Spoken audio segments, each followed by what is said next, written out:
نحمدہ ونصلی علی رسولہ الکریم، اما بعد فاعوذ باللہ من الشیطان الرجیم، بسم اللہ الرحمن الرحیم۔ اور پھر گھنٹوں محل کے دروازے پر کھڑا رکھا گیا وغیرہ وغیرہ۔ اس قسم کی خرافات بہت ساری روایتوں میں موجود ہیں، جن میں امویوں کے ہاتھوں خاندان نبوت کی وہ تذلیل دکھا کر جو مسلمانوں نے کبھی غیر مسلموں کے ساتھ بھی روا نہیں رکھی، بلکہ ان اہل بیت کو خود اپنے ہاتھوں بھی اپنی تذلیل اور تشہیر ان کی تقریروں وغیرہ میں جو ہے وہ دکھا کر اصل شیعہ مذہب کے تمام عقائد اور اعمال اور رسوم کی سند اور اصل اہل بیت ہی سے فراہم کرنے کا وہ فنکارانہ انتظام کیا گیا ہے۔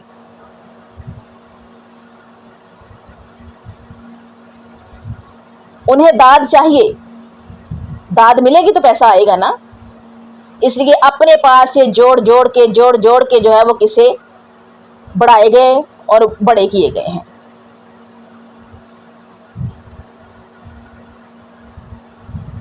ایک اور روایت میں ہے کہ ابن زیاد نے جو آدمی حضرت حسین رضی اللہ تعالیٰ عنہ کا سر لے کر دمشق بھیجا تھا، اس نے کربلا کی یہ کہانی سنائی تھی کہ حسین رضی اللہ عنہ اور ان کے ساتھی ہمارے سامنے ایسے بھاگے جیسے شکروں کے سامنے کبوتر۔ یہ میں نے کل بھی آپ لوگوں کو بتایا تھا نا،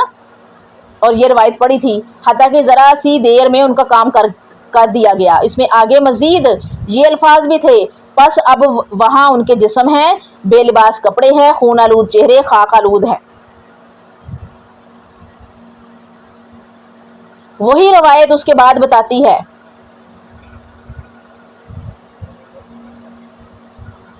کہ یہ سن کر یزید کی آنکھیں باہر آئیں۔ وہی روایت یہ آگے بھی بتاتی ہے کہ یہ سن کر یزید کی آنکھیں باہر آئیں اور کہا، ارے یہ کیا کیا، میں تو قتل حسین کے بغیر بھی تم سے راضی رہتا۔ اللہ ابن تیمیہ کو غارت کرے، بخدائے پاک میں اگر اس کی جگہ ہوتا تو حسین رضی اللہ عنہ سے درگزر ہی کرتا۔ اللہ حسین رضی اللہ عنہ پر رحمت کرے، اور پھر اس آدمی کو کوئی انعام اور صلہ نہ دیا جس کا وہ متوقع تھا۔ یہ بھی اس روایت میں آ گیا، یعنی یزید کو بھی پھر حضرت حسین رضی اللہ عنہ کا حامی بتا دیا کہ جی اس کی تو آنکھیں باہر آئی تھی۔ حالانکہ تاریخ یہ بتاتی ہے کہ یزید جو ہے وہ کوئی اتنا اچھا آدمی نہیں تھا، بعض اوقات نماز چھوڑتا تھا تو مسلمان ہی۔ یزید بن معاویہ بعض اوقات نماز قضا کر کے پڑھتا تھا، شرابی بندہ تھا۔ اب اس روایت کے بعد مزید راوی کیا بیان کرتا ہے کہ ابن زیاد نے حضرت حسین رضی اللہ تعالیٰ عنہ کے اہل خانہ کو بھی 2 آدمیوں کی تحویل میں امیر یزید کے پاس بھیج دیا تھا۔ ان 2 میں سے ایک کا نام محضر بن سلبہ تھا، اور اس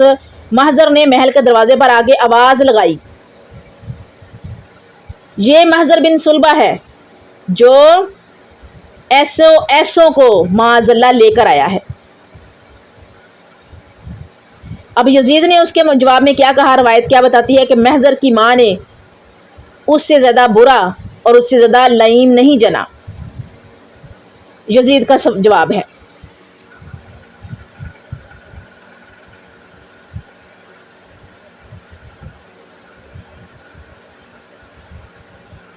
ہم یہ نہیں کہہ سکتے کہ یہ روایت ضرور صحیح ہے یا غلط ہے، لیکن یہ ضرور کہا جائے گا اس روایت کی موجودگی میں ان روایتوں کو مشکوک، یہ جو پچھلی روایتیں گزری ہیں، یہ روایت کی موجودگی ان روایتوں کو مشکوک بنا دیتی ہے جن میں یزید کے اس رویے کے برعکس رویہ دکھایا گیا ہے کہ پہلے یزید کہتا ہے جی مجھے تو جو ہے وہ بیعت چاہیے، مجھے یہ چاہیے، مجھے وہ چاہیے، اور بعد میں یزید جو ہے وہ کہہ رہا ہے جی محضر کی ماں نے اس سے زیادہ برا اور اس سے زیادہ لعین جنا ہی نہیں ہے۔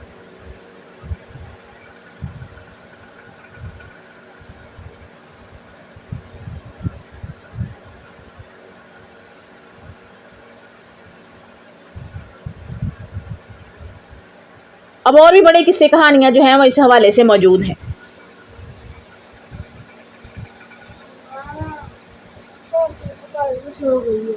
اب روایات میں آتا ہے جی خواتین خانوادہ نبوت کے ساتھ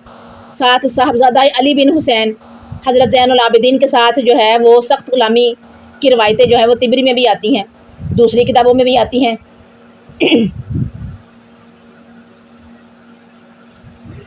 اب ان سب کے بارے میں جو کچھ بھی وہاں لکھا گیا ہے ان روایتوں سے بالکل مختلف صورت بتانے والی روایتیں بھی موجود ہیں۔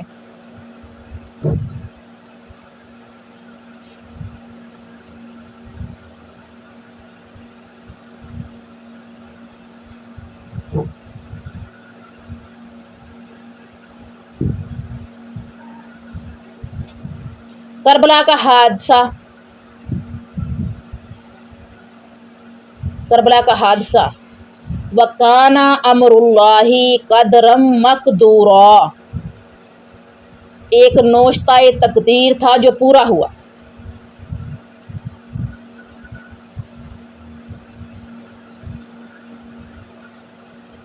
کوئی سمجھ میں آنے والی بات ہے کہ اہل تعلق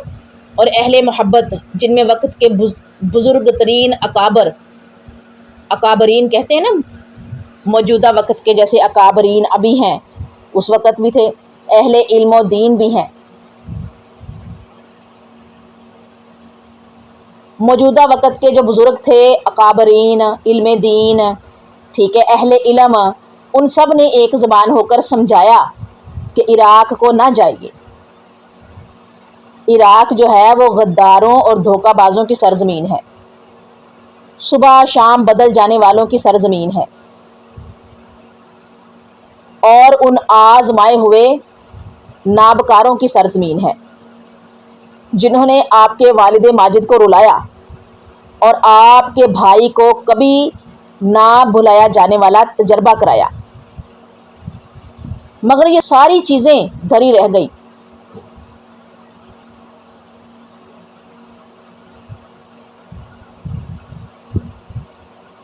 محمد بن حنفیہ جیسے بھائی ہیں جانثار، انہوں نے بڑے مؤدبانہ اور حکیمانہ گزارش کی تھی، وہ بھی کام نہیں آئی۔ عبداللہ بن عمر رضی اللہ عنہ کی بزرگانہ اور محبتانہ فرمائش، یعنی انہوں نے بڑی بزرگانہ اور بڑی محبت سے فرمائش کی، وہ بھی کام نہیں آئی۔ عبداللہ بن عباس رضی اللہ عنہ اور حضرت ابو بکر بن عبد الرحمن بن حارث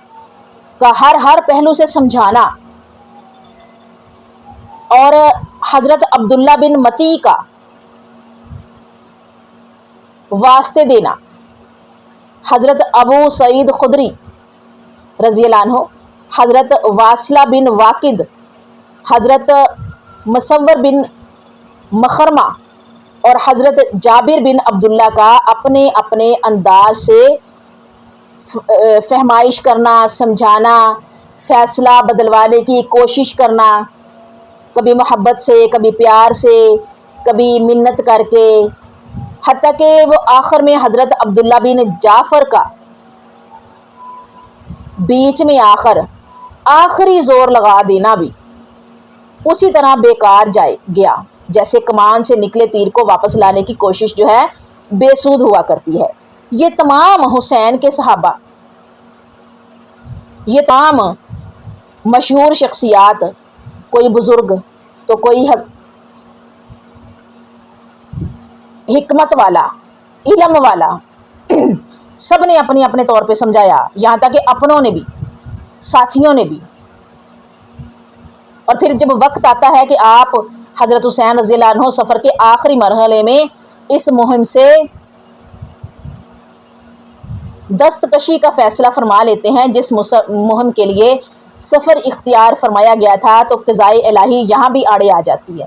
یعنی انہوں نے جب فیصلہ کیا نا کہ جب واپس چلے جائیں،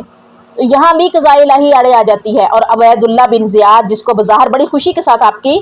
تینوں باتوں میں سے یزید کے پاس جانے والی بات تو مان ہی لینی چاہیے تھی نا، کہ اچھا ہے وہ جانے اور یہ جانے، میں آزمائش سے بچا، مگر بالکل خلاف قیاس گمان ابن زیاد نے آپ کی تینوں باتوں کو یکساں طور پر رد کر دیا۔ پہلے کوفے آنے کی وہ شرط لگا دی کہ حادثہ اور المیہ ٹلنے کی شکل بنتے بنتے بگڑ گئی۔ آخر اسے تقدیر الہی کے سوا کیا کہا جائے۔ پھر اگر کسی نے واقعہ کربلا سمجھنا ہے نا، ذاتی طور پر آپ کو بتا رہی ہوں، اگر کسی نے واقعہ کربلا سمجھنا ہے، غزوہ بدر سے پڑھنا سٹارٹ کرے، سٹڈی سٹارٹ کرے، اپنی جسے کہتے ہیں نا سرچ سٹارٹ کرے۔ غزوہ بدر سے جو پڑھے گا اس کو سمجھ آ جائے گا کہ یہ واقعہ کربلا ہوا کیوں. ہوتا ہے نا کہ یہ واقعہ کربلا جب سارے حالات ایسے تھے، وہ جنگ کرنے نہیں آئے تھے، ادھر بھی جو ہے وہ حامی بھی موجود تھے، کوفیوں نے جو ہے وہ غداری کی تھی، انہوں نے حضرت علی رضی اللہ عنہ کے ساتھ بھی جو ہے وہ کوئی اچھا سلوک نہیں کیا تھا، ان کے دل کو دکھایا تھا. پھر پتہ چلے گا غزوہ بدر سے اگر پڑھنا سٹارٹ کریں گے، سمجھنا سٹارٹ کریں گے کہ یہ جو ہے یہ واقعہ کربلا ہوا کیوں، شہادتیں ہوئی کیوں. وہ جو اندر کا بغض تھا نا، جو کہ نسل در نسل چلتا آ رہا تھا، وہ یہاں پر آ کے ان کو قابو کر گیا. زبالہ کی منزل پر جب آپ کو اپنے امزاد اور سفیر مسلم بن عقیل کی کوفے میں گرفتاری اور شہادت کی خبر ملی اور وہ ساری بساط الٹی ہوئی نظر آئی جس کی بنیاد پر آپ نے سفر شروع کیا تھا، تو وہ پہلا وقت تھا کہ آپ کو غالباً بچوں اور عورتوں کا خیال سے سفر ترک کر کے واپس جانے کا خیال آیا. اور یہ ایک مناسب وقت تھا کیونکہ کوفہ یہاں سے بھی کچھ دور تھا اور ان مخلصین کی فرمائشیں، گزارشیں، منتیں جو کہ پس منظر میں نے آپ کو بتائی اس سفر سے جو روک رہے تھے، ان تجربات کے پس منظر میں جو حضرت علی رضی اللہ عنہ اور حضرت حسن رضی اللہ عنہ کو اہل کوفہ سے پیش آئے تھے. سب سے بڑھ کر خود مسلم بن عقیل کے خط کے پس منظر میں انہوں نے اپنی گرفتاری پر اہل کوفہ کی بزدلی اور غداری کے حوالے سے حضرت حسین رضی اللہ عنہ کو اس مقصد سے لکھا تھا کہ وہ سفر ترک کر کے پیچھے کا لوٹ جائے. ان سب باتوں کے پس منظر میں کسی کو بھی واپسی کے خیال سے اختلاف نہیں ہونا چاہیے تھا، مگر جیسے کہ کوئی بات ہو کر رہنی ہو اور کوئی نہیں.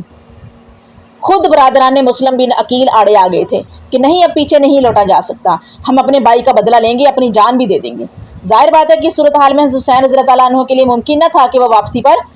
بضد ہوں، اصرار فرمائے. آپ کو واپسی کا خیال ترک کر کے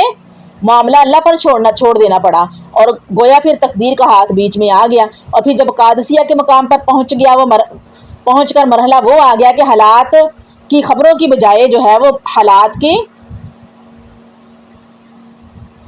اپنی ٹھوس شکل و صورت ہی سامنے آ جائے،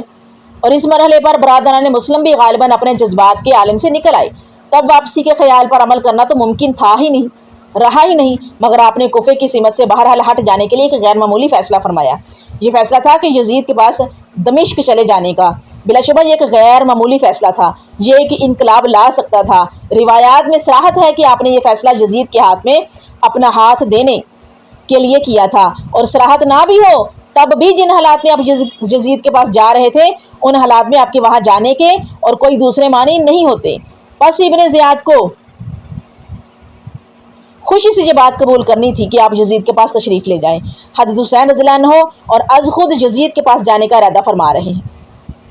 اس سے زیادہ کسی کو کیا چاہیے؟ زیادہ سے زیادہ اس کا اطمینان کر لیا جاتا نا کہ آپ واقعی وہیں جائیں گے اور کہیں نہیں چلے جائیں گے. اس کے لیے ابن زیاد اپنا ایک دستہ ساتھ کر سکتا تھا، اور بعض روایات کے مطابق تو آپ نے عمر بن سعد سے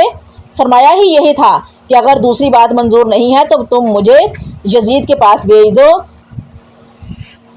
جانے نہیں دو کہا تھا بلکہ بھیج دو.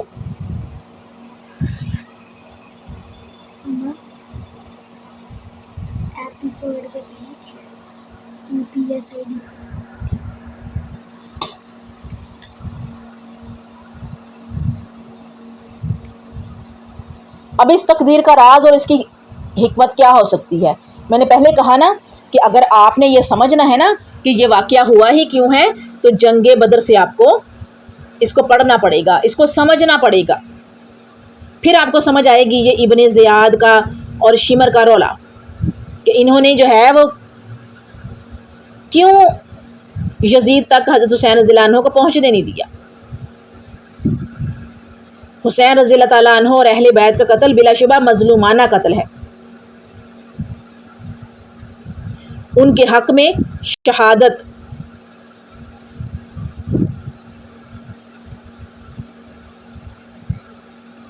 ان کے اور ان کے بھائی کے لیے اللہ کے یہاں پاس سعادت اور نیک بختی کا وہ بلند مرتبہ طے ہو چکا تھا جس کے لیے کسی نہ کسی طرح کی بلا اور مصیبت سے گزرنا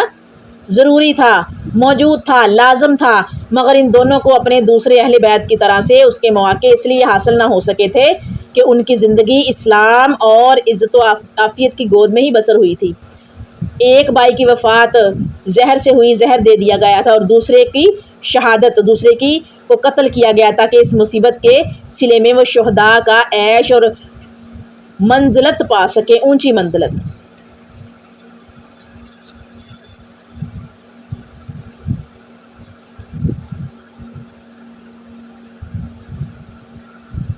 حسین رضی اللہ تعالیٰ عنہ، حسن رضی اللہ تعالیٰ عنہ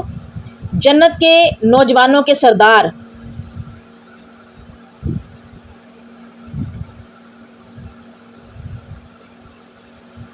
اور پھر ان شہادتوں کے بعد دین دوبارہ زندہ ہوا۔ یہ نہیں کہ پہلے نہیں تھا دین، لیکن ایک عروج کو پہنچا۔ جیسے جیسے لوگوں کو پتہ چلتا رہا اہل بیت کو شہید کر دیا گیا ہے، واپسی کا سفر ہوا، لوگ واپس پہنچے، اہل بیت جو ہے کہ باقی ماندہ لوگ واپس پہنچے، اور اس کے بعد زین العابدین اس واقعے کے کوئی 40 سال سے زیادہ اوپر 42-43 سال تک زندہ رہے ہیں، اور اس قدر عاجزانہ زندگی گزاری ہے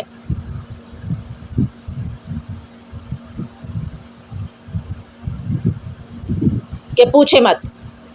وضو کرتے تھے تو رنگت بدل جاتی ہوتی تھی، گھر والوں نے پوچھنا کہ رنگت کیوں بدلی،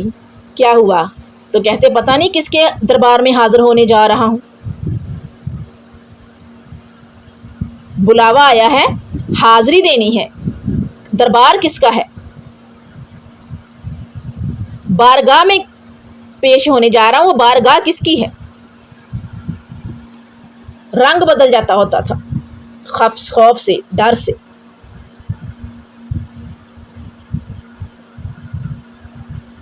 اب یہاں پر دیکھیے گا ذرا، ایک اور سوال آتا ہے کہ اگر ابن زیاد نے یہ سارا کچھ کیا تو پھر تو یزید کو چاہیے تھا نا اس کو سزا دیتا، شمر کو سزا دیتا۔ یہ سوال جب کسی عام آدمی کی طرف سے سامنے آئے تو کوئی حیرت کی بات نہیں ہے، مگر جب پڑھے لکھے لوگ بھی یہ سوال اٹھاتے ہیں نا تو پھر حیرت ہوئے بغیر نہیں رہتی، اس لیے کہ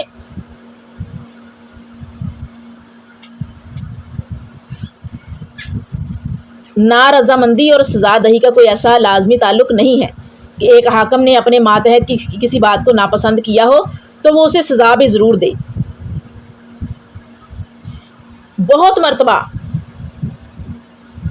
اپنی جو ناخوشی ہے کہ میں خوش نہیں ہوں، اس کا اظہار بندہ دوسرے انسان پہ نہیں کرتا، اس کو مناسب نہیں سمجھتا، مصلحت بھی ہوتی ہے اس میں، یا اس میں سیاسی جو ہے وہ سیاسی طور پر کوئی مطلب حاصل کرنا ہوتا ہے۔ اب دیکھیں نا کہ حضرت علی رضی اللہ عنہ کی فوج میں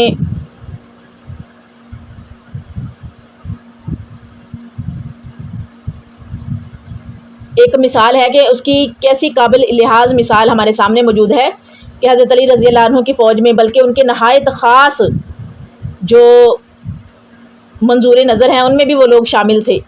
جو قاتلان عثمان کے سرکردہ شمار کیے جاتے تھے۔ حضرت عثمان غنی رضی اللہ عنہ کو جنہوں نے قتل کیا نا،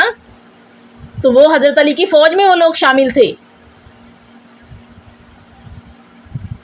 اور خود حضرت علی رضی اللہ تعالیٰ عنہ کو اس الزام سے انکار نہیں تھا، مگر اس مطالبے کے جواب میں کہ ان کو سزا دی جائے یا ورثہ عثمان رضی اللہ تعالیٰ عنہ کے سپرد کیا جائے، یعنی حضرت عثمان رضی اللہ تعالیٰ عنہ کے خاندان کے سپرد ان کو کر دیا جائے کہ جو کرنا اس کے کر لو۔ حضرت علی کو ہمیشہ یہی کہنا پڑا کہ حالات اجازت نہیں دیتے، یعنی سزا کا مطالبہ کرنے والے بھی موجود تھے، اصولاً حضرت علی رضی اللہ عنہ کو مطالبے سے اتفاق بھی تھا، پھر بھی وقت کا جو ہے وہ تقاضا تھا کہ آپ اس پر عمل درآمد نہیں کر سکتے تھے۔ سیاسی مقاصد کے حصول کے لیے یزید نے بھی ان کو سزا نہیں دی۔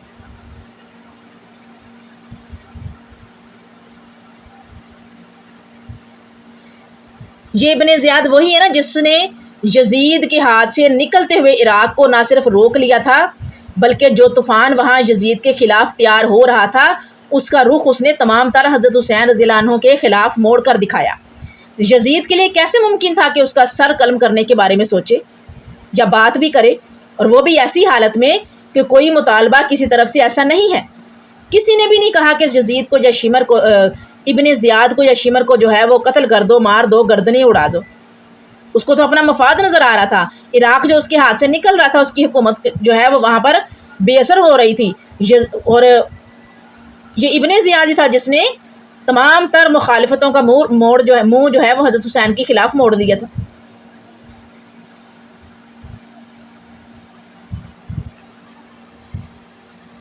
مزید یہ کہ ایسی حالت میں اس کے ذہن پر اس قسم کا کوئی تقاضا بھی بظاہر ہو نہیں سکتا تھا.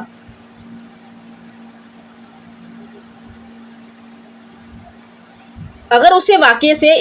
ان کی شہادتوں سے اگر رنج ہوا بھی ہے، افسوس اگر ہوا بھی ہوگا، تو یہ ایک الگ بات ہے.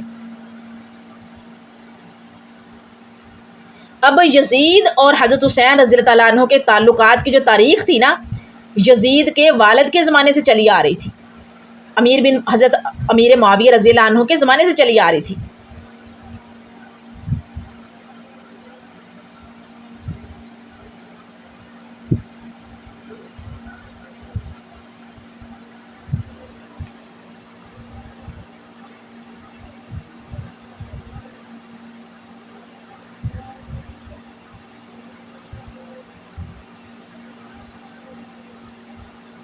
اب دیکھیں نا کہ حضرت علی رضی اللہ عنہ اور حضرت معاویہ رضی اللہ عنہ کے درمیان میں بھی کشمکش تھی. وہ مثال ہمارے پاس موجود ہے، سامنے موجود ہے کہ کشمکش شروع ہوئی تو حضرت معاویہ کو پورا احساس تھا کہ ان کی اور حضرت علی کی برابری کوئی نہیں ہے. حضرت علی نے اپنے خطوط میں انہیں اس حقیقت کی طرف توجہ دلائی تو انہوں نے اعتراف کیا کہ آپ بجا کر فرما رہے ہیں. اسلام میں آپ کی بزرگی اور جناب رسول صلی اللہ علیہ وآلہ وسلم سے آپ کی جو قرابت ہے، قربت ہے، رشتہ ہے، اس کا جہاں تک تعلق ہے اس سے مجھے انکار نہیں ہے، امیر معاویہ نے کہا. لیکن یہی کشمکش دونوں کے درمیان، حضرت علی حضرت امیر معاویہ رضی اللہ عنہ جب کے درمیان کشمکش لمبی ہو گئی اور تلخی بڑھتی گئی تو حضرت امیر معاویہ کا جو ہے وہ رویہ بھی بدل گیا. اس میں جو احساس تھا، اس کی جھلک جو ہے وہ نظر آنی بند ہو گئی، کیونکہ لمبا عرصہ چلا گیا نا ان کی کشمکش کو.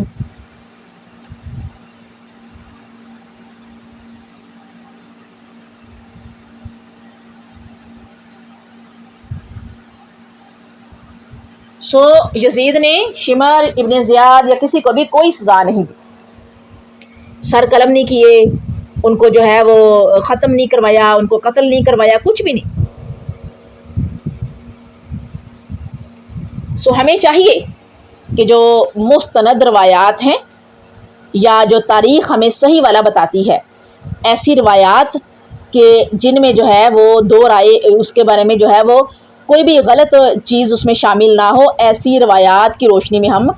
واقعہ کربلا کو پڑھیں، سمجھیں اور اس کو جو ہے وہ جانیں اور کوشش کریں کہ صحیح ہم تک جو ہے وہ پہنچ سکے کہ یہ واقعہ کربلا جو ہے اس میں کون کون